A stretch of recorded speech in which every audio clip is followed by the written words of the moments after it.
So basically the change, that's why we're talking about constitution. We need a constitution that reflects the current thinking of Gambia. Gambians are thinking about, democratizing, we're talking about socio-economic development. Those are issues that governance should address. Today we have the democracy, but people are still hungry, people are still starving. And, this can lead to dissatisfaction, and when there is dissatisfaction, it can also impact on the progress that we are making. Because we don't own anybody.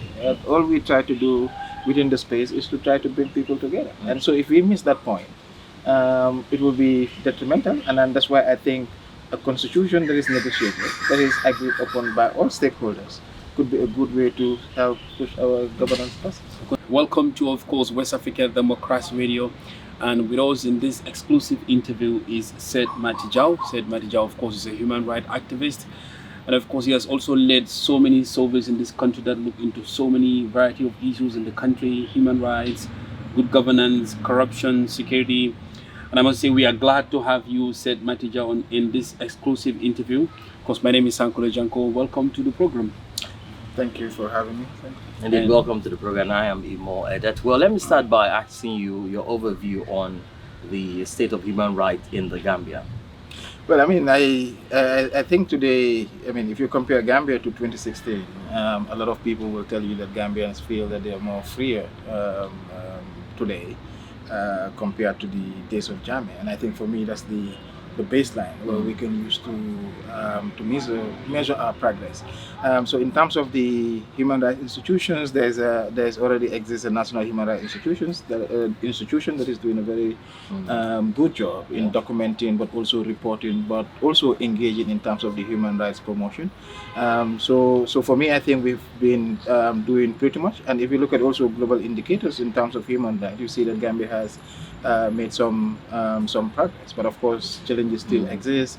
For instance, challenges around the issue of victim reparations, victim issues. I think those are issues that we also need to work on addressing, but also maybe mostly on the everyday relationship between security and civilians. These are also areas where we really need to work on as countries as well. Well, when you compare, 22 years of the Gambia and what you have 6 years of the Gambia now, what clearly are the differences in terms of human rights? It's usually more, especially if you do the work that we do, is about the environment that you live, is the feeling of, that you can do what you want to do without being arrested. I feel today that I can criticize my government. Without worrying. Without fear. Without fear. And even where I am arrested, I feel that I have a mechanism where I can go and fight my case. And so for me, I think this is what we expected. Of course, it's not perfect yet, but I think in time we'll have to double our effort and ensure that we entrench that. And the way to entrench that is also to ensure we get new constitution, the most important elements to build the foundation. Of course, you mentioned about, now having the freedom to criticize your government without not being worried. Even if you're arrested, you feel that, things will be done, due process will be followed. In that case, would you also say that, human rights issues in this country are, realistically, they are really addressed?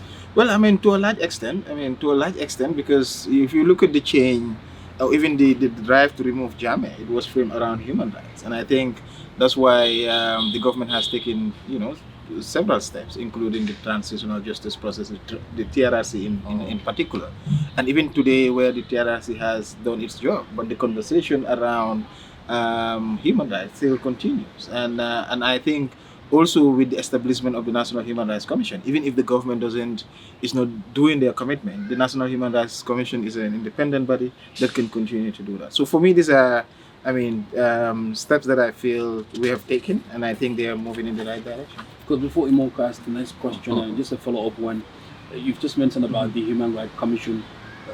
How much of an impact do you think they're having insofar as human rights issues are concerned in this country, and how important is this institution really? For me, like I was saying, the fact that we frame our problem for the past 22 years around human rights, and I think establishing an institution that help, prevent that from reoccurring, for me is essential because it's also very crucial for the transition.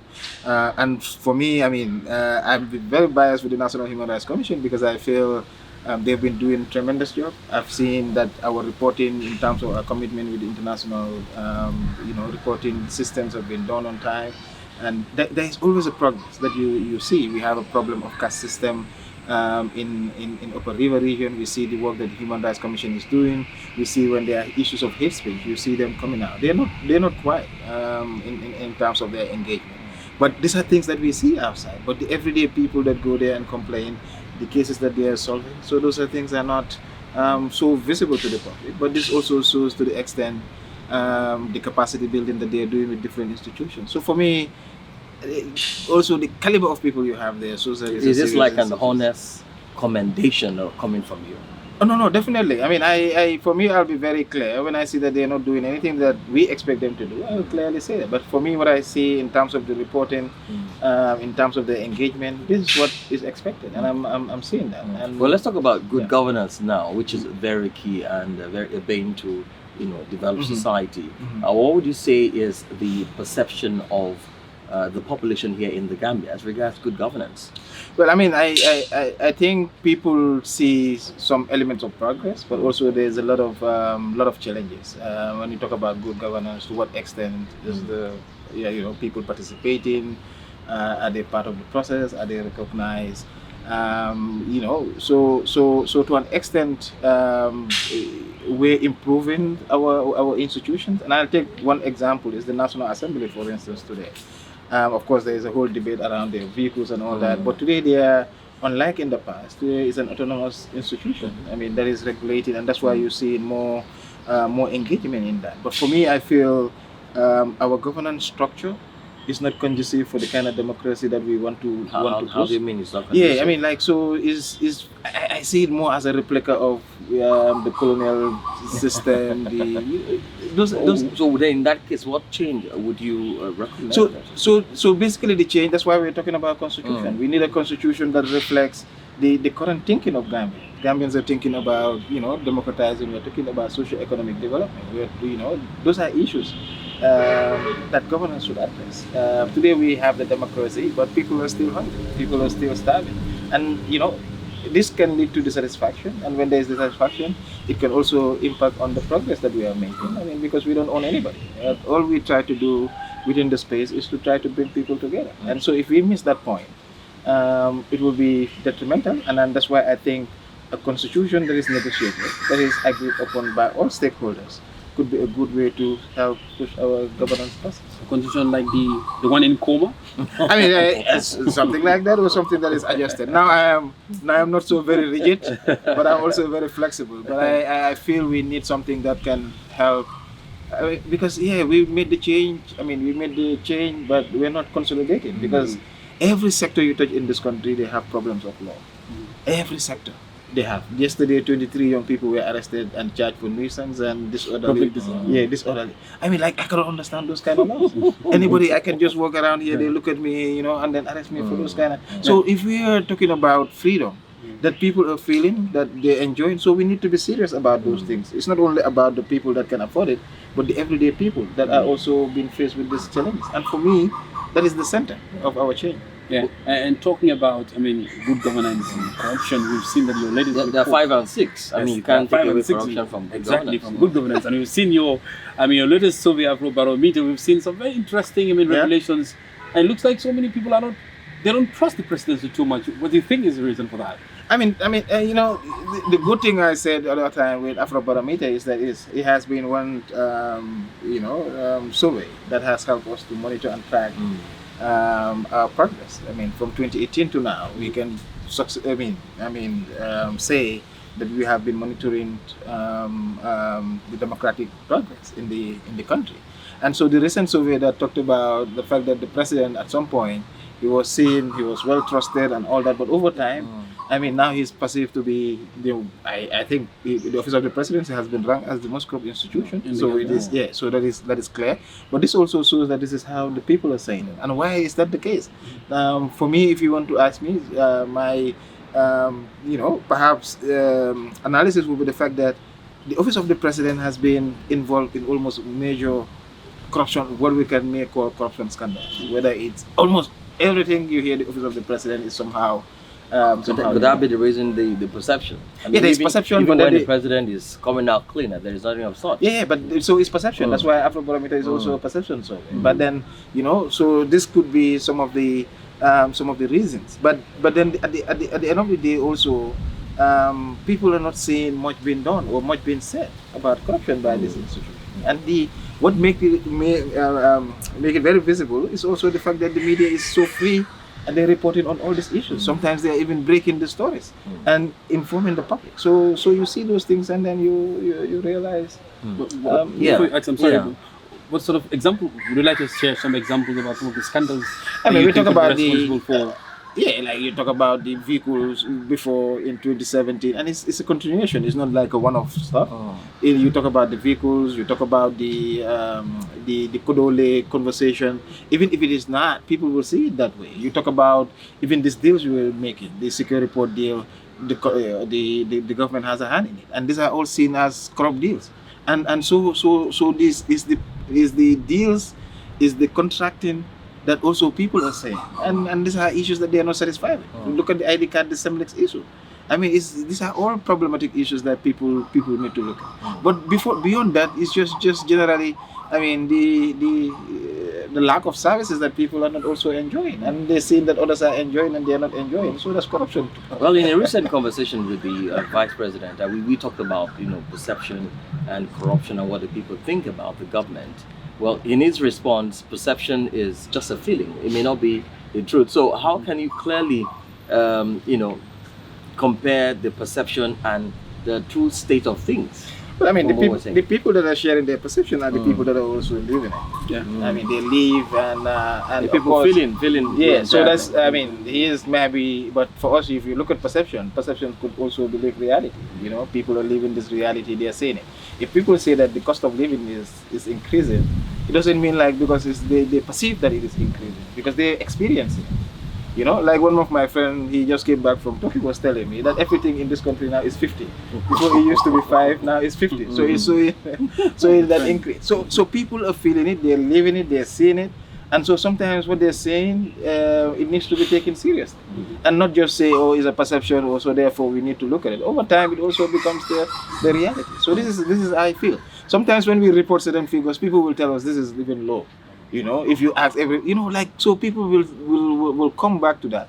But for me, government need to look at this as if the people are responding or talking to them, and then they must respond, not to dismiss, this as just opinion or anything else. But it's also about, Yeah, but what reform do you think is really needed? Not just the conditional rigor, which is something you talked about. What major reform do you think can put a change to all of this that we're talking about?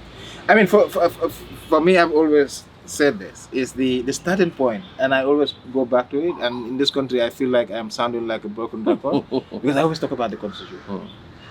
If you engage in the policy conversation, discussions across the length and breadth of this country, everybody is complaining about the limitations that the current legal framework is providing.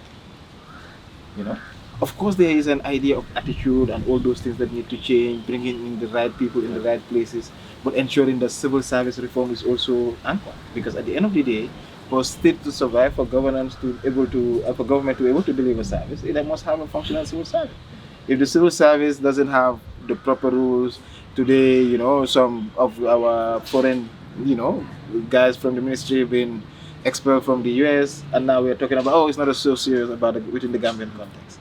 So you see, there's a need for attitudinal change, but there's also a need for us to define the kind of vision in long term, not just for us today, but in the long term, our kids and everybody that is coming, what kind of society that they want to live in. Every country sees a slow legislation. Is that the case for the Gambia? I mean, if we have a fast legislation, I think some of these things will change. Like you mean fast, legislate over laws and things that can change our country. Yeah, because also one of the challenges that we have is also that legislation here is introduced by the executive, and Parliament have to. I mean, there is and of course the people you have in Parliament also. There's a lot of criticism of the not being able to handle this kind of job. Like for us, we're talking about the anti-corruption bill in this country. From 2019 till now, I mean, every sitting we say, oh, it's coming, and then something will come. Oh, we did not understand what that paragraph is. Let's move it. So at the end of the day, so there are a lot of challenges. For me, also, there are structural issues, the inequality that is happening. People feeling like they have been discriminated because of their socio-economic, status. These are all things that breed grievances, and when those things happen, it can affect transition. And for me, policymakers, these are things that they need to look at. Today, they are talking about security, but how can you address? You can address, pick people, dump them somewhere, but you're not addressing the problem. You're just firefighting. So the core to that is how do we drive the socio-economy of this country to an extent that young people get involved and benefit us. So it's a holistic, approach. Yes, talking about the constitution, I mean, of course, because Gambians would want to see, the constitution, the anti-corruption bill rather being fast-tracked. Do you think there are some of the reasons why we've seen low score marks for parliamentarians, politicians in general, particularly parliamentarians as well as the police? Because from your survey, it seems that Gambians only trust religious leaders. Well, yeah, religious leaders are the most trusted. Even traditional leaders used to be trusted, but now they've gone down. Yeah, they've gone down. They've gone down. But then, so for Parliament, you can say it's a combination of different factors, because this is a political house, politicians are there, political considerations.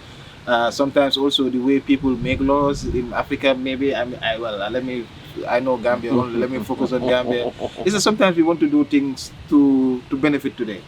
So if the law we feel might target us, we might not likely want to support those kind of stuff. But then at the end of the day, everybody agreed that we need an anti-corruption bill or mechanisms that will fight corruption in this country, because people see corruption skyrocketing, every day. So for me, Parliament, sometimes they need to see beyond the partisans and start thinking more around bipartisanship and thinking around how to move this country collectively.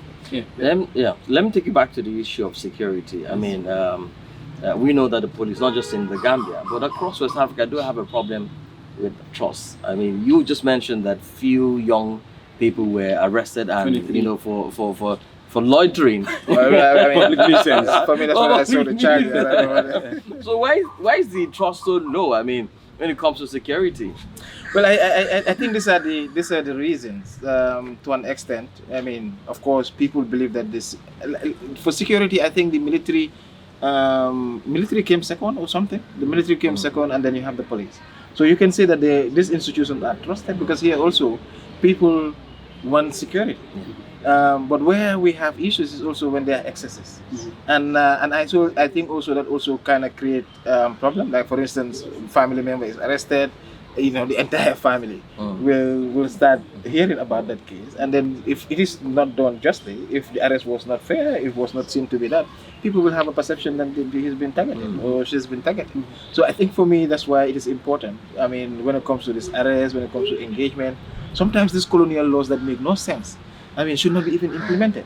You're talking about, disorderly, whatever it is. It's like you're telling me like people should not be at some point in a certain place at a certain time. Like so you're telling me that it's like we're living in some sort of an appetite when you apply these colonial laws. Because of course during colonialism you have the colony and then the protectorate, and then where people were living. So this kind of laws, they have no place within our society, unless the person is caught or is about to commit a crime. Beyond that, let people be free, man. All right. Let's talk still on security, because we've seen that also your survey shows that majority of Gambians say they don't feel secure within their communities. What do you think would be responsible for that? And how important do you think it is to have the security sector reform implemented? Because this is something we've been hearing over and over again, and you're one of the people who are really contributing to ensuring that it come to effect. Yeah, I think the problem of safety has been increasing, and I think that's the reason why police is coming up with this operation, clean the streets and all that stuff. But the crime is happening in the homes, not the streets. People will not steal and display it in the street and say that. But then, of course, where the problem is also in this country recently, both our perception survey and also even data from the police, will confirm that there have been increase in terms of the reported number of incidents that are happening when it comes to issues of burglary and theft, and this is also making people not to feel comfortable. People are scared to walk at night, in their own communities, because you have also these pockets of gangs. And it was during the survey that I realized that people reported the issue of gun. I did not see that before, but I saw that it's becoming a problem in certain communities, and these are issues that also the police need to address. So those gangs are the people that are also creating, and then you have these thieves and all that. But to address that, we must address the socio-economic conditions. Who are these people? Why are they doing that? The broader macroeconomic condition of the country needs to be addressed. Get more young people involved, engaged in employment. But not just in employment, meaningful employment. Because otherwise, if you say employment, they can just put somebody somewhere and then say we've employed the person. Well, let's leave the shores of the Gambia and talk about ECOWAS a bit. We know what is going on in the sub-region, and as we speak now, there is an extra ordinary summit ongoing among heads of state to take what action to take in the case of the Niger coup. Do you support military intervention, which is the last result of that course? Well, it's difficult to say yes or no to that question, but I'm definitely, for me personally, I don't feel the need for military intervention. And why is that? It's military that took over power, but now it's not a military problem now. Now it's a political question.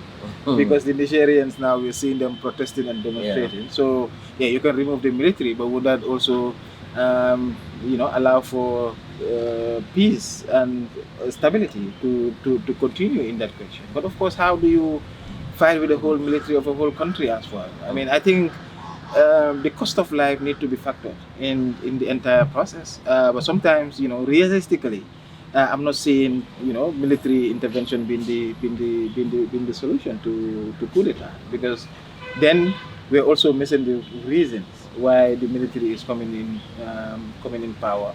And if the military is not there, if the population feel, they can come up again. So those challenges gonna be there. I feel what ECOWAS needs to do is to, one, for the sitting head of state, some of them, they're still controversial back home, like the issue of trust is not there also. I think they need to start implementing directly the ECOWAS protocol on good governance, because at the end of the day, that's what matters. But why is that taking that time? It's been long signed, but we haven't seen any of these member states come up with that or implement that. It's to an extent, if you follow the indicators, maybe certain countries are looking at that. The issue of time limits, I think, has been at the center stage. Even for us, we don't have it in our constitution. Some people will say it's an issue. For me, I say it's not an issue. Because at the end of the day, people can vote. At least as long as the voting process is democratic and people can engage. But ECOWAS need to be serious. They need to be serious. People are calling them toothless bulldog.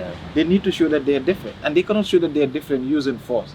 They need to show that they are different by ensuring that those that are in leadership follow and accept the rules that have been set. But you cannot do that. Somebody also, if you don't do that, if you're a leader and you're not following the rules, people will just jump up and confuse everything. And will you have the moral authority to say? But why is this different from what we saw in Mali, Burkina Faso, and Guinea? There weren't any strong talk about military intervention, even if dialogue kept on failing before they reach a consensus. Why is the case of Niger different? I think it's maybe a case of panic. That another country panic has come. By who? By ECOWAS.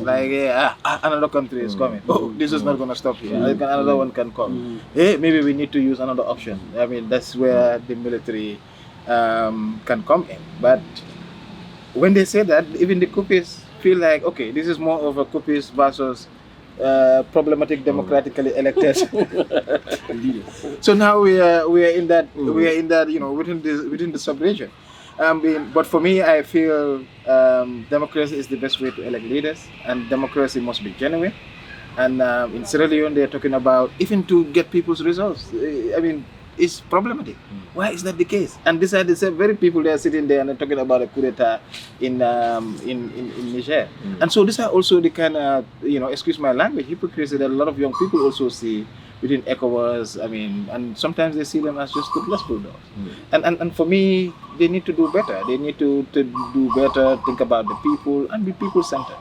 And talking about them doing better and the lack of trust, in that case, in opinion, do you see further coups happening, or do you think this is the last? I mean, well, we released an article yesterday, and then we say this is deja vu. It's not going to be the last. It's not going to be the last. This year now will be which country will be next? Yes, or which counter coup. Just look at Burkina. Counter coups have been there. Yes. I mean, so the train is there, but now requires minds, not emotions, to look at what is the problem within West Africa now. It is a region that has been democratizing since the 1990s, and there were progress, and now we are seeing the repetition of what was happening before that. So there's a, and people were also already pointing to the backlash in democracy, that the backlash in democracy can lead to some of these outcomes, and we are seeing those things.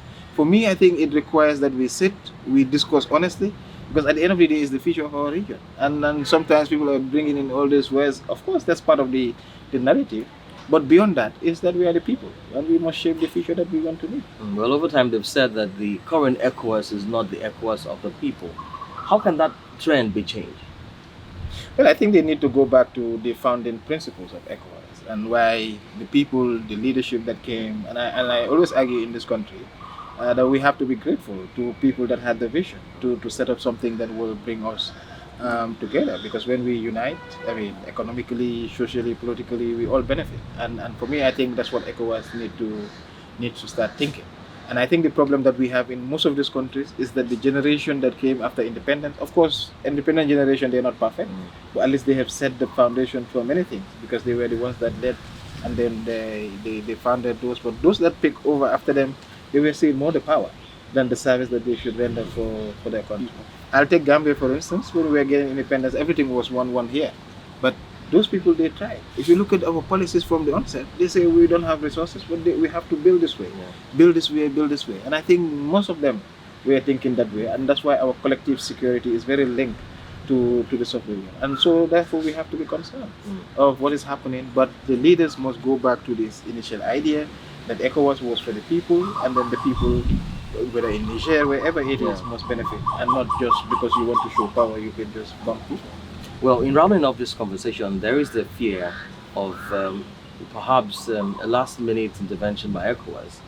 We don't know what will be the outcome of today's summit, and 50-50 on the scale. What do you think will happen? Well, I saw little things from there, and Tinubu was saying that their initial plan of military intervention did not materialize. And so I'm not sure what the outcome would be. I'm thinking like they might remove that from the from the timeline, and then focus on non-military intervention. There are different ways to pressure Niger. Let's look at the economy. Let's look at those other stuff. What happened to the neighboring countries? But Niger, most of the neighboring countries were also cool countries, and so so they need to be.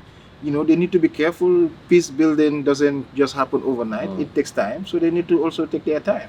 And there's other option. Maybe just to allow the transition to happen. That could be another option. Well, now they've been rebuffed by the coup leaders. Perhaps like we were discussing off camera the other time. They are now seeking the employees or the advices of the politicians to work together. Then we see them appointing a prime minister and other ministers. Like you mentioned, maybe the transition can work. Would that be an option for ECOWAS? Well, I'm not sure. I mean, I'm not sure, but I think it should be available. It should be available on the table. If it has been done for Burkina, for all these other countries, then people will start questioning why not for Niger. At least, I mean, of course, the problem with Niger is that this is a backlash against their transition, because from 2021 they were trying to build some of these institutions, and so now it's a challenge. So for me, I think there is still hope, and it needs to be negotiated properly. Well, finally, I know we've said finally, but the ECOWAS issue is usually very interesting. There's also the thought of an external influence on the coup. I mean, France is the most target, trying to kick France out. But again, we're seeing Russia coming into play here, the Wagner Group offering to even support the coup leaders in the event of a military intervention. What are you seeing playing out here? Russia coming in, France, UK, US going out. You know, for me, usually I have a very, I mean, I don't know whether it's narrow thinking or so. I mean, I always try to look at what is my role in this sense, for them to be used for whatever interest. There is, you know, whatever group, whether missionary or not. I mean, our people are going to die. It's going to be a war. Why can't we choose peace? For me, that's the question that I always want. But if you look at the coups, you know, France, the issue of France, the idea of a colonial past and present is still very part of the narrative, and those are issues that we need to look at. But for me, I mean, Europe, France, whoever it is, I mean, we should not even allow war to take place on our soil, and we shouldn't bring in these mercenary groups for whatever reason to come and support. But at the end of the day, we know that our leaders, if this is what they're doing, if they're allowing this, they're not interested in our own peace and security. It's more about for them what they're gonna get, and this is what people also need to realize. But then the question is, how do we